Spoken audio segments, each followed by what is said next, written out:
Fin de año, estamos terminando 2016, estamos en plena conmemoración de lo que fue el arranque de la llamada guerra contra las drogas decretada por Felipe Calderón con la llamada Operación Michoacán hace 10 años, y en este contexto una presión que se eleva del ejército mexicano para que se apruebe desde el Congreso de nuestro país una ley de seguridad interior. Estamos en un momento difícil, crítico, diría yo, sobre este tema, y no es cualquier cosa el mensaje, la manera de dar el mensaje del secretario de la Defensa Nacional la semana pasada, después o durante un desayuno con los medios de comunicación, con la llamada fuente que cubre los temas de seguridad y del ejército, en donde el secretario Salvador Cienfuegos pues lanzó aquello de que no están a gusto, que no se sienten a gusto con la persecución de delincuentes, que no estudió el ejército, que no estudiaron para eso y que no se encuentran bien precisamente con esta circunstancia.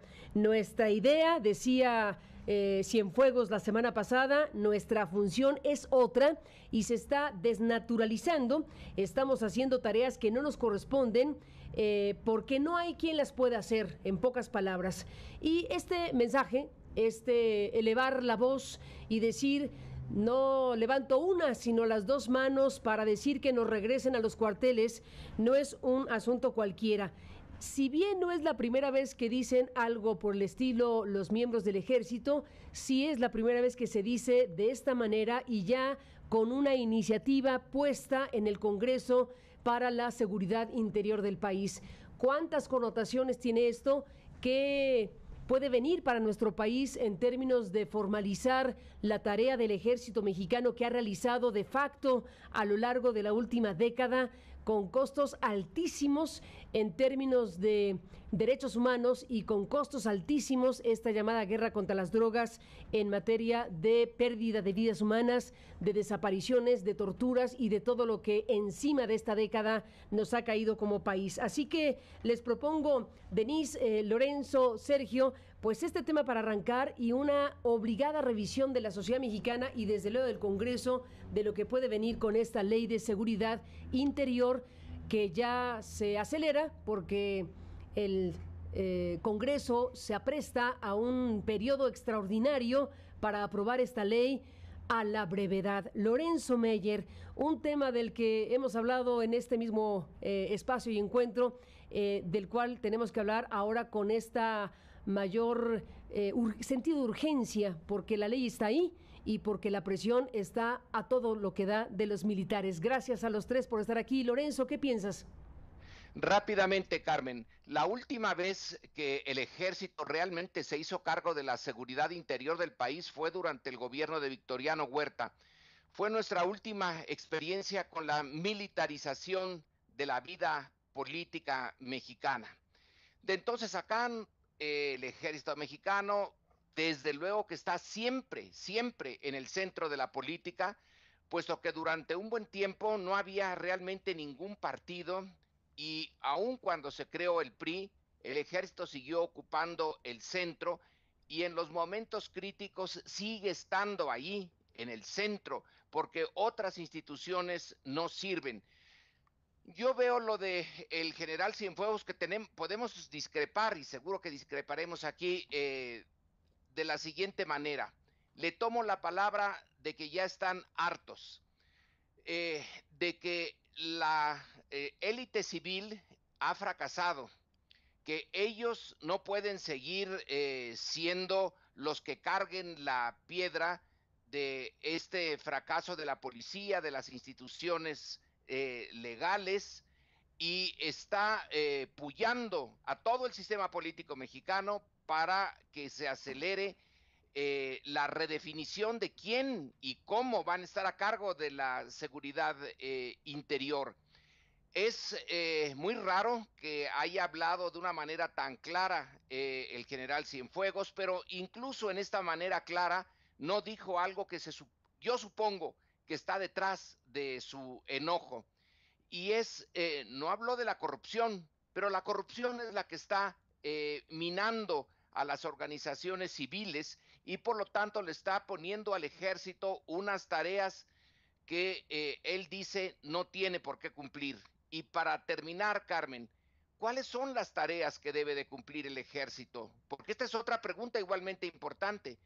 Los ejércitos de la mayor parte del mundo tienen potencialmente a otros ejércitos como enemigos, pero el ejército mexicano es una excepción. No podemos tener al ejército norteamericano como nuestro enemigo, tampoco al sur de la frontera. En realidad es una institución muy peculiar que sí está dedicada a asuntos internos, pero no está dedicada a la persecución de criminales muy bien organizados, por cierto. Y entonces aquí hay una contradicción que viene de mucho tiempo atrás y que en este momento ha hecho crisis. Totalmente. Ahora, Sergio Aguayo, el secretario de la Defensa, pues lanza también un asunto donde, si bien no dice que van a desobedecer, sí dice que los soldados, nuestros soldados, están ya pensando si enfrentan a los delincuentes con el riesgo de ser procesados por delitos que tengan que ver con derechos humanos y que les sale más barato que se les procese por no obedecer. Bueno, como dice Lorenzo, este es empujar más a la clase política para aprobar esta legislación que quede a gusto y satisfacción de los propios militares, Sergio.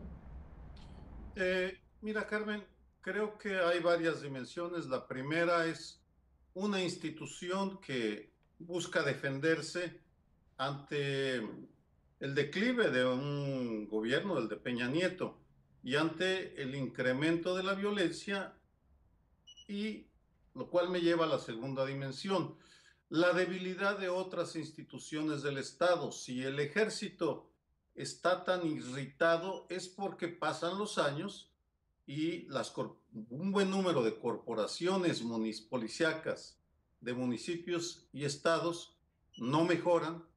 Y finalmente la tercera dimensión que deseo comentar es la pobreza de la respuesta que está dando la clase política como un todo.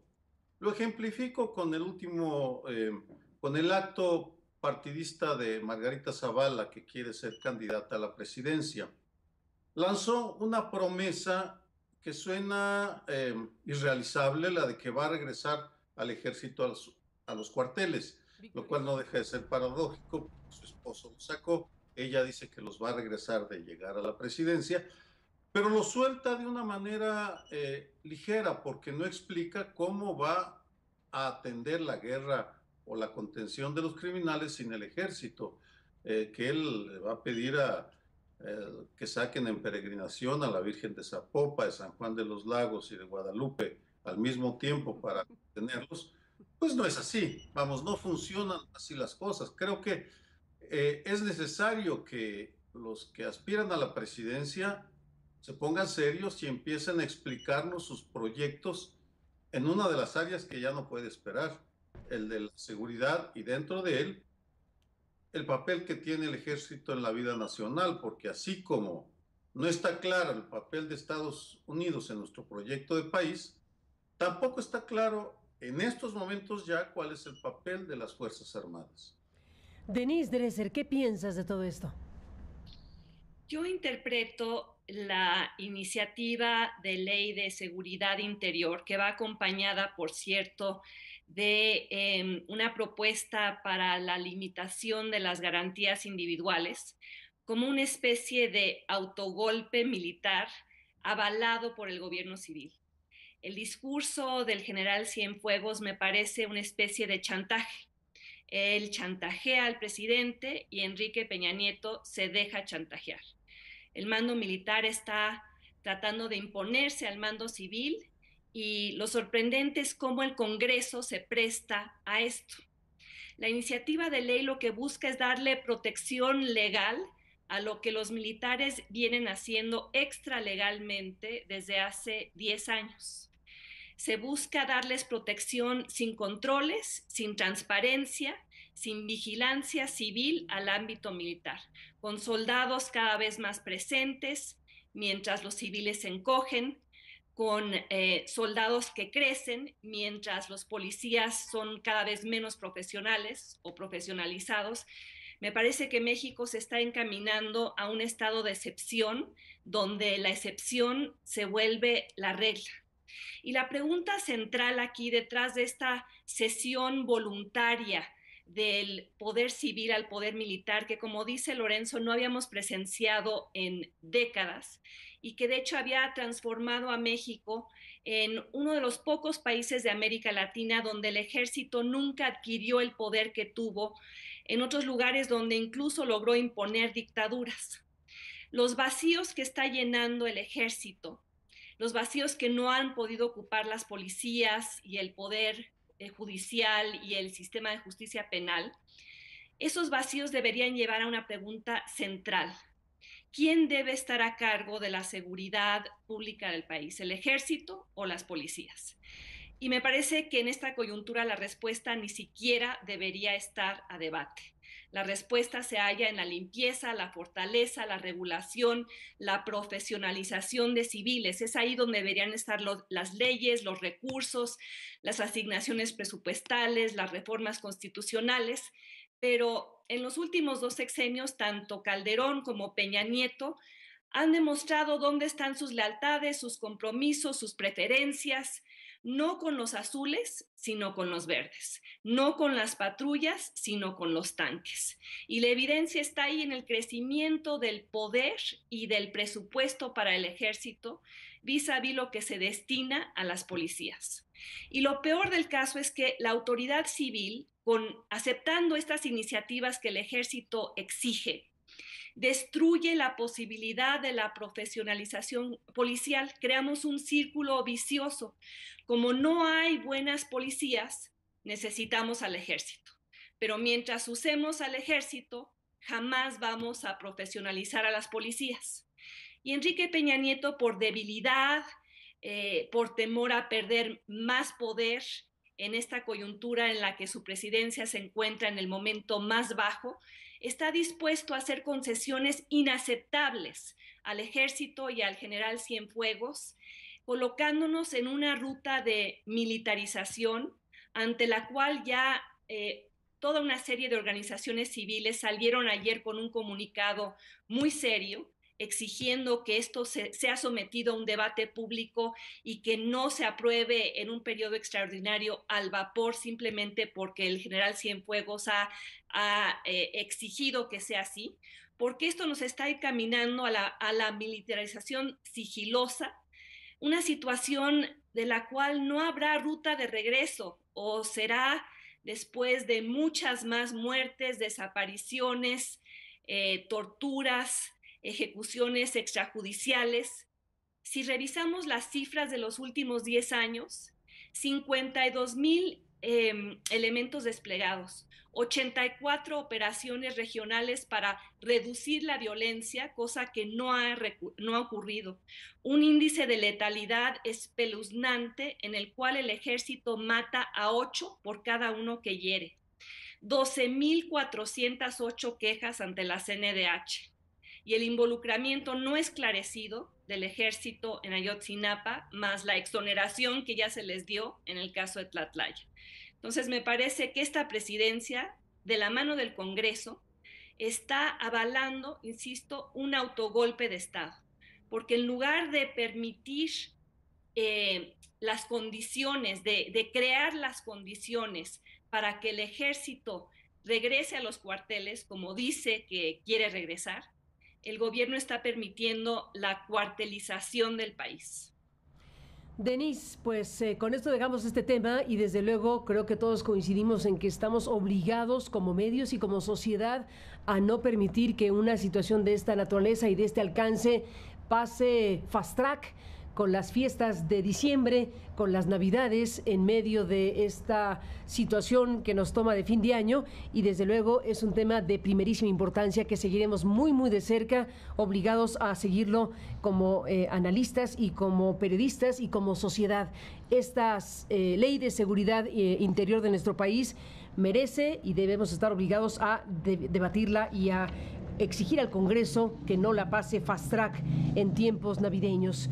Otros asuntos, Denise, Lorenzo, Sergio, que son importantes y que traemos a la mesa. Otro tema, la CIA, Rusia y Donald Trump. Sergio, La CIA plantea que Rusia pudo haber intervenido en la campaña electoral de los Estados Unidos para favorecer al candidato vencedor, a Donald Trump. The Washington Post hizo una amplia investigación al respecto. La CIA, según esta información, pues está atribuyendo a gente relacionada con el gobierno ruso de Vladimir Putin la difusión de los famosísimos correos electrónicos que fueron tomados o robados a la candidata Hillary Clinton. Estamos frente a un tema muy delicado también. Ahí Donald Trump y su equipo han cuestionado este comunicado que se dio a conocer y que coloca, como decíamos, a esta agencia de inteligencia de los Estados Unidos confrontada con el presidente electo del país más poderoso de la Tierra. ¿Qué nos dice esto, Sergio Aguayo?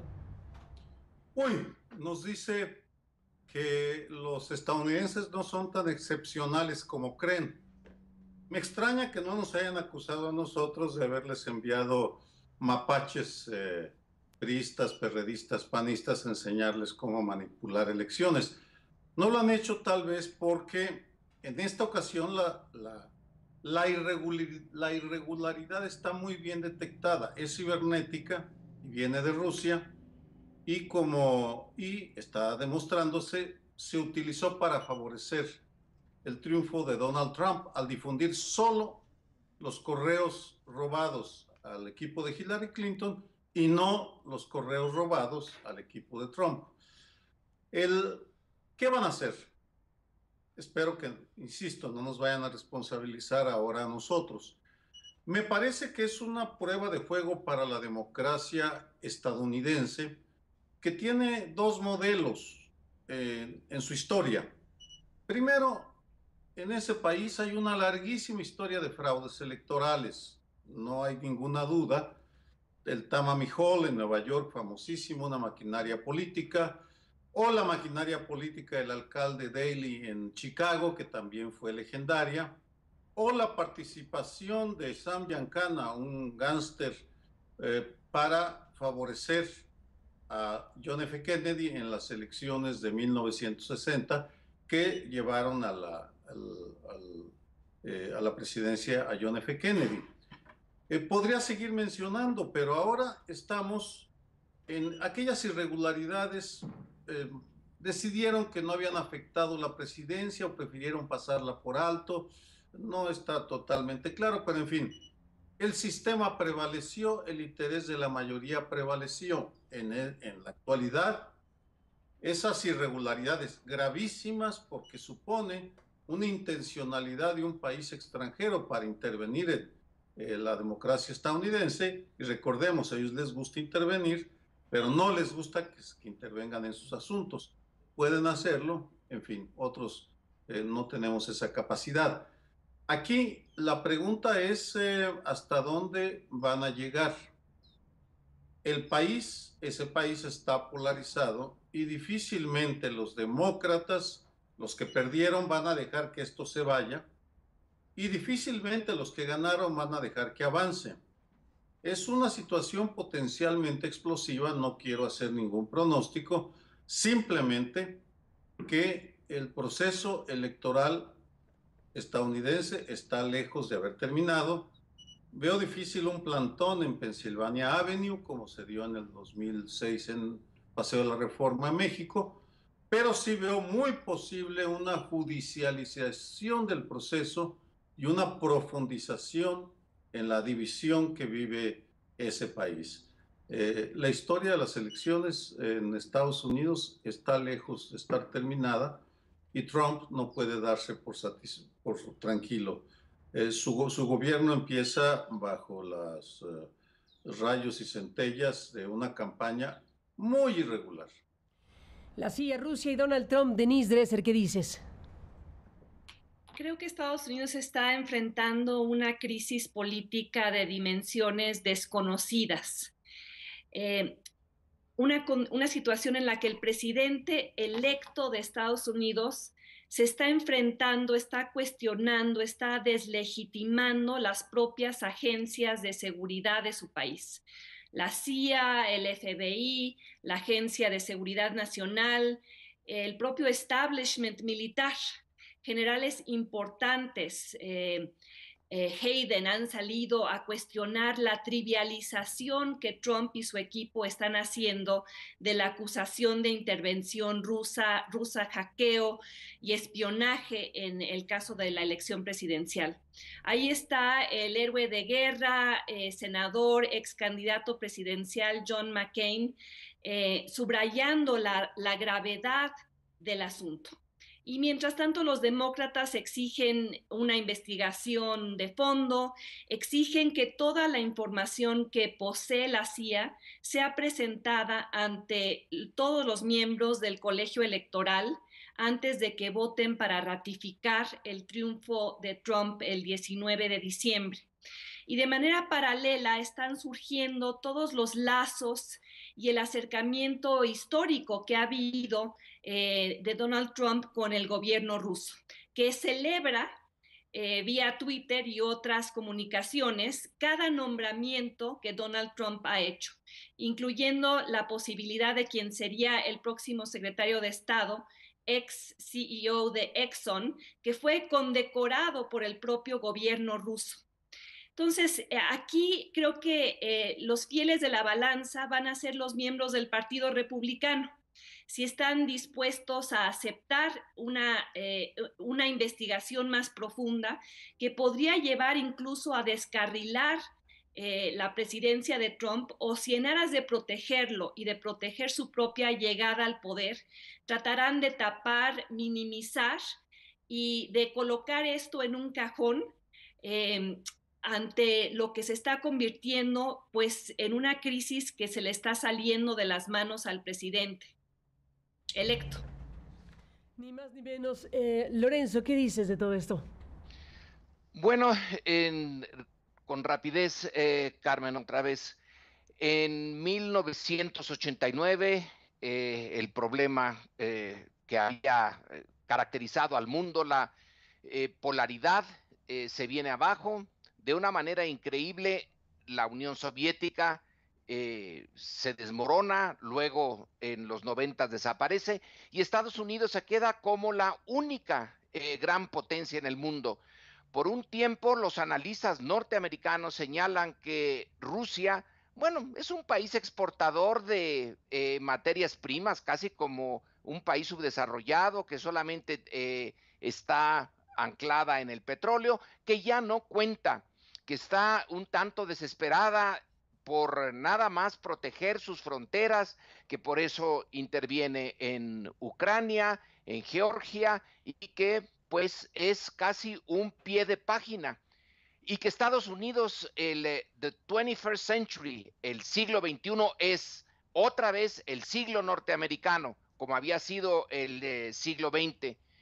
Y ahora con esta elección en Estados Unidos nos damos cuenta que esa antigua gran potencia que ha sido marginada por una buena cantidad de los analistas, observadores y políticos norteamericanos, interviene en el corazón de la decisión política más importante cada 4 años, que es la elección, y que Estados Unidos está prácticamente indefenso, pasmado.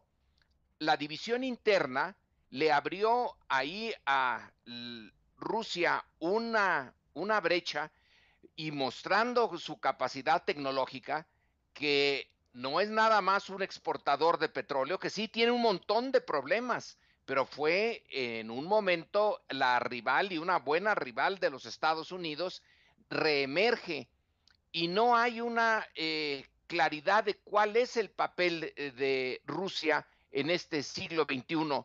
Por lo pronto, ya les metió un gol, incluso si se demuestra que no tuvo nada que ver Rusia en los Estados Unidos, en la elección de Estados Unidos, ya los puso a considerar esa posibilidad, pero sí se demuestra que sí lo tuvo, entonces ahí está un frente de una nueva guerra. Ya la Guerra Fría quedó atrás o no quedó, Carmen. y esta es una nueva fase de esa guerra en donde no están los cohetes atómicos ni las armas convencionales, sino está la capacidad tecnológica creciente que en el siglo XXI va a determinar una buena cantidad de cosas. Y por lo pronto, el gol que o autogol, si es cierto, es un gol ruso. Si no es cierto, es un autogol norteamericano que duda de sí mismo y enfrenta a la administración demócrata saliente con la entrante, y el público norteamericano, yo supongo, ha de estar con un signo de interrogación enorme, ser o no ser la gran potencia del siglo XXI, y andar con que intervienen en sus elecciones los rusos, que se supone ya quedaron al margen de la historia de las grandes potencias. Increíble, increíble, Lorenzo, Sergio, Denise, el tema. Ahora que la revista Time le dedicó la portada a Donald Trump con larga entrevista para el presidente electo de los Estados Unidos, bueno, recordó la revista Time precisamente ese comunicado de octubre, que fue cuando el Departamento de Inteligencia Nacional y el Departamento de Seguridad Interna de los Estados Unidos publicaron aquello de que la comunidad de inteligencia estadounidense cree que el gobierno ruso ha dirigido las recientes acciones comprometedoras de emails de personal e instituciones de Estados Unidos, incluidas organizaciones políticas de Estados Unidos. Aquel comunicado fue traído a cuenta, obviamente también ahora con lo de la CIA, por la revista Time, y Donald Trump contestó: no creo que interfiriesen, y luego le preguntaron si creía que esta declaración que se había dado por los circuitos de inteligencia estadounidenses en plena campaña electoral había sido dicha con motivaciones políticas, y Trump contestó a la revista Time: creo que sí. Así que ese es el contexto en el que quedan los comentarios y análisis que hacen ustedes en este encuentro para hablar de la CIA, la inteligencia, Rusia y Donald Trump, y la revisión de la Guerra Fría, como dice Lorenzo Meyer. Y bueno, los invito a cerrar este encuentro, que como siempre agradecemos enormemente en este portal hacia los tres, con un tema que desde luego es muy importante para la memoria de alguien muy relevante como el doctor Rodolfo Stavenhagen. Está prevista una ceremonia para entregar la medalla postmortem, la medalla del Premio Nacional de Derechos Humanos 2016 a este sociólogo, antropólogo, gran defensor de los derechos indígenas, gran estudioso de la materia, el doctor Rodolfo Stavenhagen, que falleció el pasado 5 de noviembre a los 84 años de edad, y que dedicó buena parte de su vida, desde luego en el Colegio de México, en la UNAM y en otras instituciones. Sergio, un comentario, una reflexión en torno a don Rodolfo Stavenhagen y este reconocimiento post-mortem. Mira, podría hablar ahora sobre Rodolfo y el papel que jugó en la promoción y defensa de los derechos humanos en México, o de la importancia que tuvo en mi vida en el Colegio de México, en la defensa de derechos humanos. Creo que puedo decir que fue un hombre con un firme compromiso que manifestaba con una sonrisa, lo cual lo hacía ser difícilmente rebatido. Tenía claridad intelectual, firmeza ética y una enorme capacidad para comunicar sus ideas y defenderlas, con una sonrisa que desarmaba hasta sus peores enemigos. Ignoro si los tuvo, seguramente sí, todos lo tenemos, pero en su caso se le recuerda por esa sonrisa y por esa firmeza.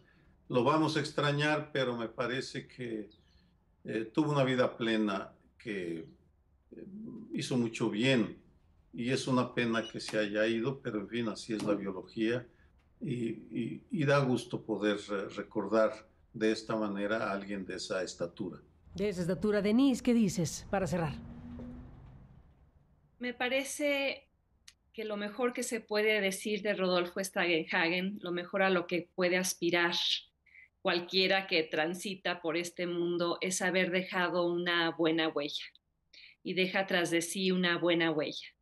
y la mejor manera de honrarlo en esta coyuntura tan crítica para el país es insistir en que cualquier propuesta que involucre al ejército en la guerra contra el narcotráfico debe retomar las recomendaciones de la Oficina del Alto Comisionado de los Derechos Humanos en México e ir orientada a que el ejército regrese de forma paulatina y responsable a los cuarteles.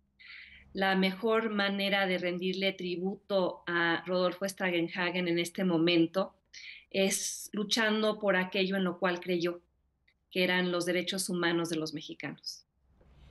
Lorenzo Meyer, para cerrar este encuentro a la memoria de don Rodolfo Stavenhagen, ¿cómo te despides? Me despido diciendo que la medalla está bien ganada, pero algo más importante, Carmen, Rodolfo no nació en México. Él se adaptó y adoptó a México como su país.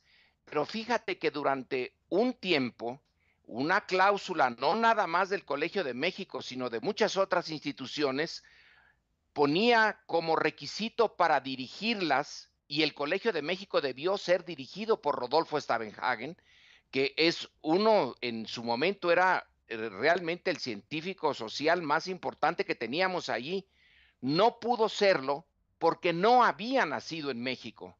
Esto nos debe de dejar claro que un montón de gente nacida en México no tiene ningún compromiso con ese país y que su memoria puede ser maldecida por los mexicanos, y que el hecho de haber sido, de haber nacido fuera, de haber nacido en Europa, pero con una carrera, una dedicación en torno a México muchísimo mejor que millones de otros, entonces ya deberíamos de haber dejado atrás, y Rodolfo es un ejemplo de que deberíamos de haber dejado atrás, y lo que perdimos por no haber dejado atrás, esta forma tan tonta de nacionalismo rupestre y epidérmico de impedir a alguien porque nació fuera no ser el responsable de estructuras e instituciones dentro de México, cuando por su conducta, por su ética,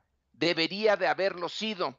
Entonces, quizá yo me despido con una disculpa hacia la memoria de Rodolfo, porque era uno de los nuestros y debió de haber tenido no nada más el reconocimiento de Naciones Unidas, donde le dieron el lugar que merecía, sino nosotros debimos de habérselo dado. Totalmente de acuerdo, Lorenzo. Fue en su momento relator especial de la ONU en los derechos humanos para los indígenas y muchísimas otras cosas. Recordamos con enorme cariño, respeto y admiración a don Rodolfo Stavenhagen. Y bueno, pues con esto nos despedimos, Lorenzo, Sergio, Denise. A los tres, gracias por estar aquí en este portal, por seguir analizando, discutiendo los grandes temas de México y a nivel internacional. Invitamos, por cierto, a ustedes y a quienes siguen este portal de noticias a ver un video que precisamente hicimos a la memoria de don Rodolfo Stavenhagen, así que si ingresan a nuestro sitio podrán ver esta mesa, este encuentro con Denise, Lorenzo y Sergio, y también podrán